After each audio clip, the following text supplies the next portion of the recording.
Naomi Daniels learned early that tiredness was not something you waited to get over. It was something you carried, like a second spine, always there, shaping how you stood, how you breathed, how you decided what mattered and what didn't. At 20 years old, she moved through the world with the economy of someone who had already spent too much energy and couldn't afford to waste any more. Every step had purpose. Every motion was practiced. She wiped tables in the diner with small, efficient circles, never missing a corner, never slowing unless her hands demanded a brief truce. When that happened, she flexed her fingers once, just once, and kept going. Stiffness cost money.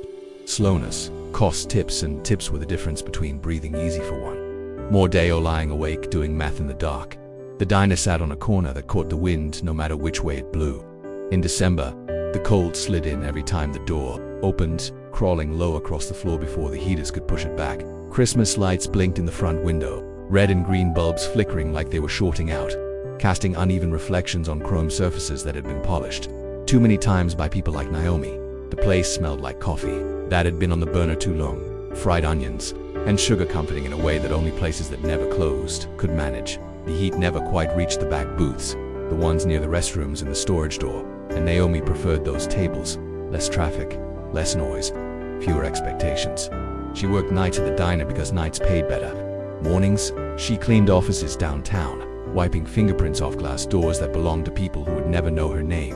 Afternoons, when she could catch a shift, she delivered groceries or packages, biking fast through traffic with a backpack that dug into her shoulders. People called it hustle, said it with a grin, like it was something to admire from a distance. Naomi knew better. Hustle was just what poverty looked like when it didn't want to scare anyone. It felt like carrying a stone under your ribs, heavy and invisible, pressing harder every time you stopped moving.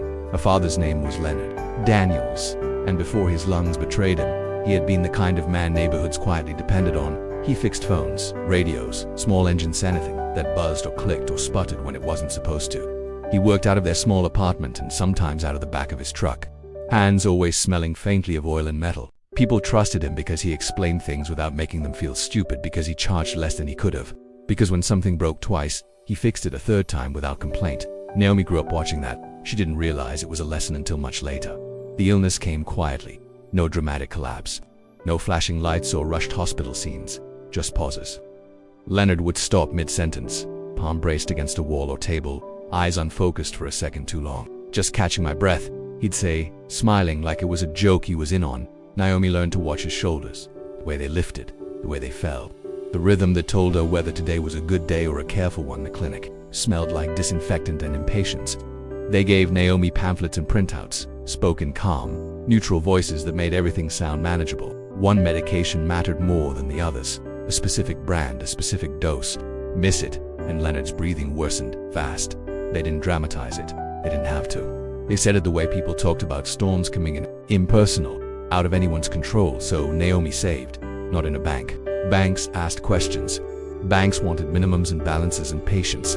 Naomi saved in a cloudy glass jar she hid under her bed, wrapped in an old sock to keep it from clinking when she moved it. Tips went in first, then crumpled bills, then coins she flattened between her palms before dropping them in, just to keep the sound down. 5 months of saying no to new shoes, to hot meals after work, to anything that wasn't essential. 5 months of eating whatever was cheapest, even when better food sat right in front of her at the diner. She told herself hunger was temporary. Medicine was not. Still, she fed people after closing.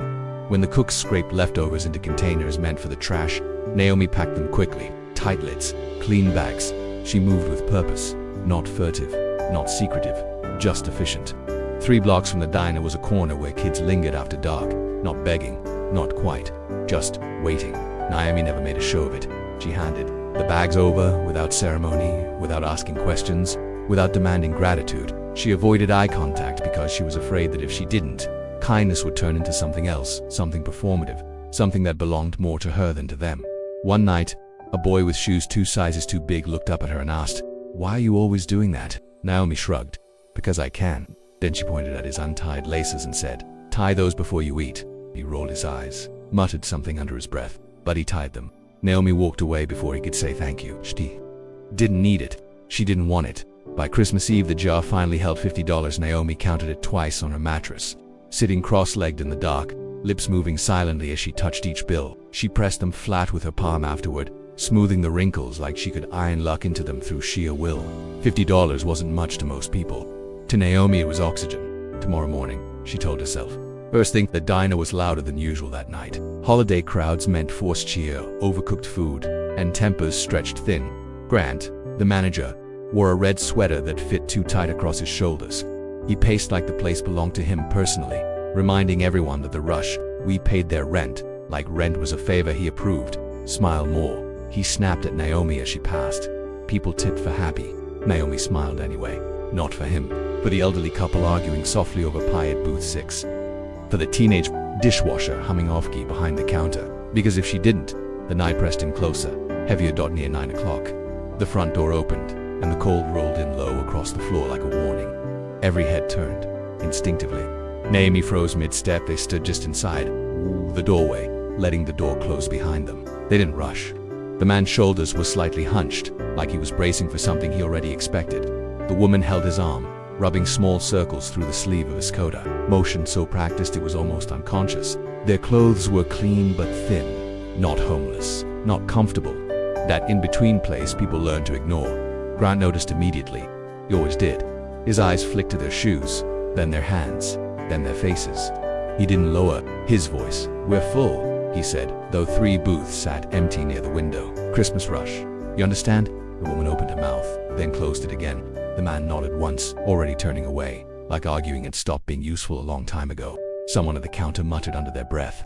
Someone else laughed, sharp and quick, then fell silent when no one joined in. Naomi felt it before she thought it, that tight pull under her ribs, the same one she felt when Leonard coughed and pretended it was nothing. "It's fine," she said, stepping forward. Her voice wasn't loud, but it was clear. "I'll take them." Grant snapped his head toward her. "Naomi, no. We're not running a shelter." She didn't look at him. She smiled at the woman instead and gestured toward a booth near the back, where the heat worked a little better. "You can sit here." The woman's eyes widened, like Naomi had handed her something fragile. They sat slowly. The man's knees cracked when he bent them. He winced, then smoothed his face, pride stitched into every movement. Naomi brought soup first, then bread, then plates that smelled like comfort instead of effort. The couple ate, quickly at first like they were being timed, then slower when they realized no one was watching them leave. "We'll pay what we can," the woman said softly.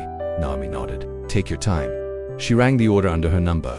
When the receipt printed, she stared at it longer than she meant to. Her fingers brushed the pocket where her locker key rested. The jar under her bed flashed in her mind. $50. Morning medicine. Grant passed by and paused. "Don't," he said quietly. "I'm not covering that."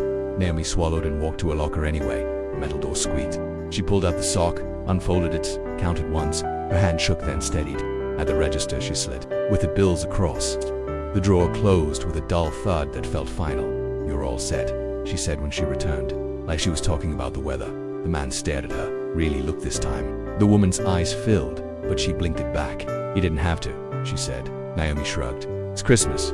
They left wrapped in warmth that wasn't just food. Naomi watched them disappear into the dark, then leaned against the counter, breath shallow. Her phone buzzed a clinic reminder. She turned the screen face down and went back to work. She didn't know yet that the quiet choices we make when no one is watching have a way of echoing far beyond the moment. She only knew that the jar under her bed was empty and that tomorrow was coming anyway.